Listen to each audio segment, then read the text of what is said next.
சாரதாமா இந்து ஃபேமிலியை பத்தி நம்ம கிட்ட எப்படியாவது சொல்லணும்னு ரொம்ப ஆவலா இருந்தாங்க. அவங்க கண் முழிச்சதும் அதை தெரிஞ்சுக்கிறதுக்கு நானும் ரொம்ப ஆசையா இருந்தேன். பட் மை பேட் லக், அவங்க அதை சொல்லாமலேயே இறந்துட்டாங்க. அட்லீஸ்ட் அவங்களோட பேக்கை ஓபன் பண்ணி பார்த்தாவது ஏதாவது இந்துவோட ஃபேமிலியை பத்தி க்ளூ கிடைக்குமான்னு பார்க்கலாம்.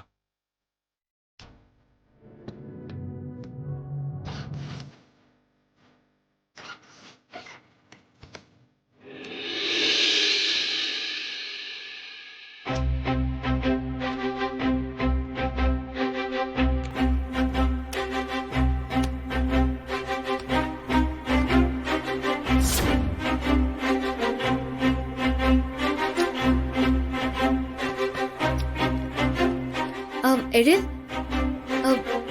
இது சாரதா அம்மாவோட பேக் தானே? நீங்க ஆசிரமத்துக்கு போய் இப்ப வாங்கிட்டு வந்தீங்களா? எனக்கு தெரியும் எழில், என்னோட ஃபேமிலிய பத்தி ஏதாவது க்ளூ கிடைக்குமானதா இவ்ளோ ஆர்வமா நீங்க சாரதா அம்மாவோட திங்ஸ் எல்லாம் எடுத்து வச்சிருக்கீங்க. அந்த பேக்ல சாரதா அம்மாவோட ஒரு டைரி இருக்கும். அது இருக்கான்னு பாருங்களேன்.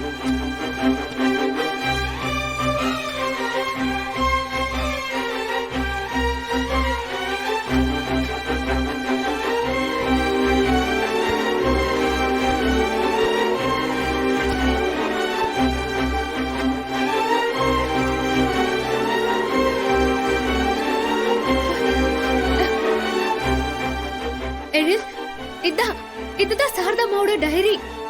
இதுல என்ன பத்தியும் என் ஃபேமிலிய பத்தியும் சாரதா அம்மா எழுதிருக்காங்க. இத படிச்சீங்கன்னா கண்டிப்பா என்னோட ஃபேமிலிய பத்தின க்ளூ உங்களுக்கு கிடைச்சிரும். இத படிங்க எழில். சாரதா, இது சாரதாமாவோட பர்சனல் டைரி மாதிரி இருக்கு. இதுல அவங்க பெருசா என்ன எழுதி இருக்க போறாங்க? ஆசிரமத்தோட கணக்கு வழக்கு அப்படி ஏதாவது எழுதியிருப்பாங்க.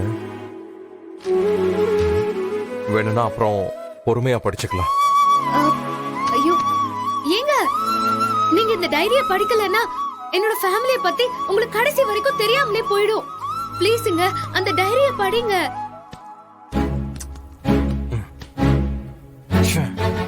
ஐயோ, இந்துவோட ஃபேமிலிய பத்தி பெருசா எந்த க்ளூவும் கிடைக்கலையே. அதான் எனக்கு ஒன்றும் புரியல ராமையா. என்னை சுத்தி நடக்கிறதெல்லாம் ஏதோ ஒரு கனவு மாதிரி. கனவுலாம் இல்லைங்கய்யா, எல்லாமே கடவுளோட விளையாட்டு. ஏதோ ஒரு கிராமத்துல வேலுவை கல்யாணம் பண்ணிக்க வேண்டிய பொண்ணு எதுக்காக சென்னைக்கு ஓடி வரணும்? சென்னைக்கு வந்ததுக்கு அப்புறம் சுடர் கைக்கு வேற ஒரு பொண்ணோட சர்டிபிகேட் எதுக்காக கிடைக்கணும்? வேற ஒரு பேர்ல எதுக்காக நம்ம வீட்டில் வந்து வேலைக்கு சேரணும்? குழந்தைங்களுக்கு எல்லாம் ஏன் சுடர் ஆரம்பத்துல இருந்து ரொம்ப பிடிக்கணும்? எல்லாம் முடிஞ்சதுன்னு சுடர் வீட்டை விட்டு போகணும்னு நினைக்கும் போது எதுக்காகயா சுடர் கழுத்துல நீங்க தாலி கட்டணும்? இப்போ சுடர் தான் இந்துவோட தங்கச்சின்னு நமக்கு ஏன் தெரிய வரணும்? கடவுள் காரணம் இல்லாம சுடரை உங்க வாழ்க்கையில கொண்டு வரலைங்கய்யா. இது எல்லாமே ஏதோ ஒரு நல்லதுக்கு தான் நடக்குது. எனக்கு எல்லாமே குழப்பமா இருக்கு ராமக. அதெல்லாம் இல்ல, சுடருக்கு என்ன நல்லா தான் நடந்துக்கிறான். குழந்தைங்கள ரொம்ப நல்லா பாத்துக்கிறா. ஒரு பிரச்சனையும் இல்ல. இல்ல மாப்பிள, உங்க முகம் ஒரு மாதிரியா இருக்கே, அதான் எதுவும் பிரச்சனையானு கேட்டேன். நீங்க தப்பா எடுத்துக்காதீங்க. என்னால இப்ப அதை உங்ககிட்ட சொல்ல முடியாது.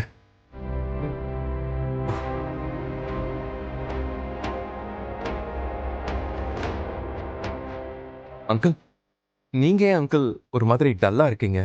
எனக்கு வேற என்ன மாப்பிள கவலை?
நான் உயிரோடயே இருக்க மாட்டேன். ஏன் அங்கிள் இப்படிலாம் பேசிட்டு இருக்கீங்க? அப்படி பேசாதீங்க.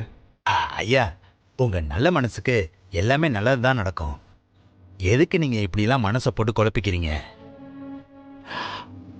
வந்ததுல இருந்து நான் என் பிரச்சனையவே பேசிக்கிட்டு இருக்கேன். மாப்பிள, என்ன விஷயமா என்ன வர சொன்னீங்க? அது ஒண்ணும் இல்ல அங்கிள். அது வந்து என் ஒய்ஃப் இந்துவோட பர்த்டே வருது. வீட்ல வச்சு செலிப்ரேட் பண்ண போறோம். அதுக்கு உங்களை இன்வைட் பண்ண தான் இங்க வர சொல்லியிருந்தேன். நீங்க கண்டிப்பா வந்து கலந்துக்கணும் அங்கிள். அதுக்கு என்ன மாப்பிள, அவங்களும் என் பொண்ணு மாதிரி தானே, கண்டிப்பா வந்துடுறேன். உண்மைதான் அங்கிள், உங்க பொண்ணே தான். ஐயா, உங்க பொண்ணு மாதிரின்னு நீங்க சொன்னீங்கல்ல, அதே மாதிரி தான் அவரும் சொல்றாரு.